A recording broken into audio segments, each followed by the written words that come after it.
This morning, the city of Denver cleared a homeless encampment at 17th and Logan. Denver police said 2 people from the encampment were shot earlier this week. Now, the sweep was originally planned for yesterday, but the city pushed it back a day. Advocates say people living there were only given a 48 hours notice. Mayor Mike Johnston also addressed that sweep today.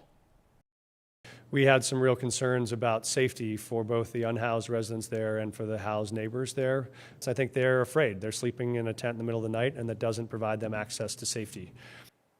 The mayor also gave an update on his emergency homelessness declaration. He talked about using more hotels for housing, plus utilizing vacant lots for tiny homes. The mayor shared a map of possible sites for his housing plan. They are scattered throughout the city from West Denver to Green Valley Ranch. The mayor said that there are other sites that are privately owned at the time, so he didn't go into specific details of those locations. With more housing coming online, though, the mayor is steadfast in his goal to house 1,000 people this year.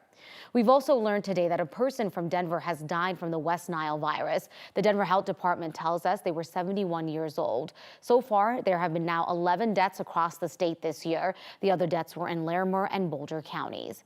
We also have an update for you. Police have arrested a suspect in a deadly hit and run in Parker. Parker police tell us that the person they arrested is suspected of shoplifting at the Walmart on South Parker Road, and an officer was trying to pull him over. Instead, investigators say he ran a red light and then hit and killed someone walking in the crosswalk. This all happened Monday night at Parker and Lincoln. Overnight, police say they arrested Tory Conyers. Taking a live look at Fort Collins right now, we do have another air quality alert for much of the metro area until 4 o'clock this afternoon. And we are also, what we are hoping is the last day of super hot temps before a little bit of a change.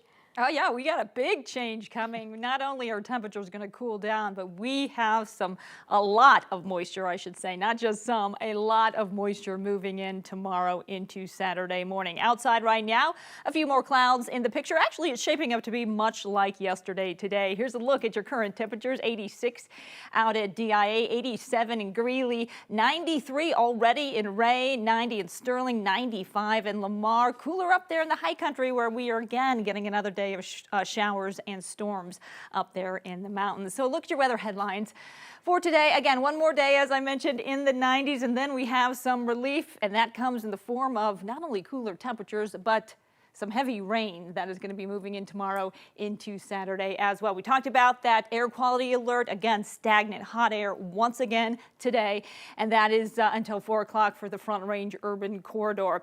So expect partly cloudy skies, and again, we're going to see some showers, possibly even here in the metro area, certainly seeing those showers and thunderstorms over the high country, but much like yesterday, some of those could slide down into the foothills and possibly even here in the metro area. But another hot day. Temperatures getting up there in the low 90s, mostly cloudy tonight, dropping down to 65 degrees. We talked about that moisture. We're going to break down the timeline for you with our futurecast coming up in your full forecast in just a bit. All right, thanks so much for that, Keely. Appreciate it. Yesterday, we had told you that former Weld County Deputy DA Jenna Ellis turned herself in earlier this week. She actually turned herself in yesterday afternoon to the Fulton County Jail. Ellis was a Trump campaign attorney. Her bond was negotiated and set at $100 grand. The bond contains the same conditions that have been imposed on most of the other defendants. Today, former President Trump, the current GOP frontrunner, is expected to surrender to the Fulton County Jail. Trump did not attend the GOP debate in Milwaukee, instead sitting down with Tucker Carlson for an interview that was released minutes before the debate started. NBC's Bree Jackson has the latest from Atlanta.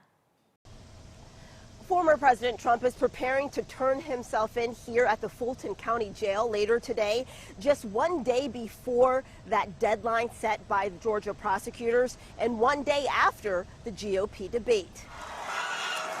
8 Republican presidential candidates sparring on the debate stage with one goal in mind: convincing voters they should be the party's nominee. Now is not the time for on-the-job training. We don't need to bring in a rookie.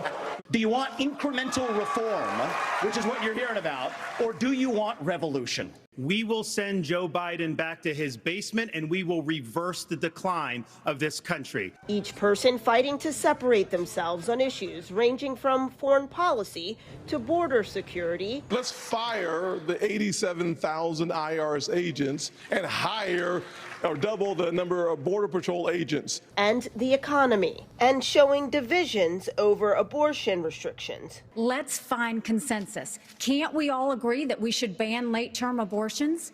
Can't we all agree that we should encourage adoptions? I stand behind that we should not have a federal abortion ban. The GOP frontrunner, former President Trump, skipped the debates but remained a major part of the conversation. Whether or not you believe that the criminal charges are right or wrong, the conduct is beneath the office of President of the United States.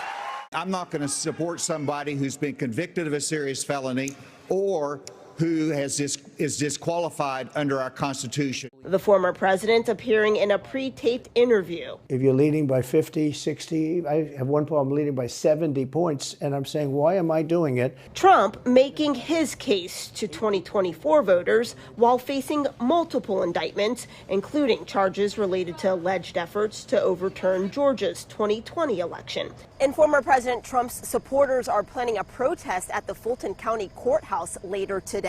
And the Fulton County Sheriff's Office says that it is planning to have a hard lockdown of this area surrounding the jail when the former president turns himself in. In Atlanta, Bree Jackson, NBC News. We've also just learned in the last 45 minutes or so that the Fulton County DA did request an October trial date, according to court filings from today. Back here at home, a follow-up today. Libraries in Douglas County will not be banning four books centered around LGBTQ+ themes. This was after a conservative activist tried to get them taken off the shelves. Aaron Wood has previously protested drag shows in Douglas County. Wood had asked for that ban. 3 of the books are in the adult section, 1 is in the youth section. The board determined unanimously the books will be remaining on the library shelf. At the end of public comment, Wood said book ban requests will be coming back despite the opposition.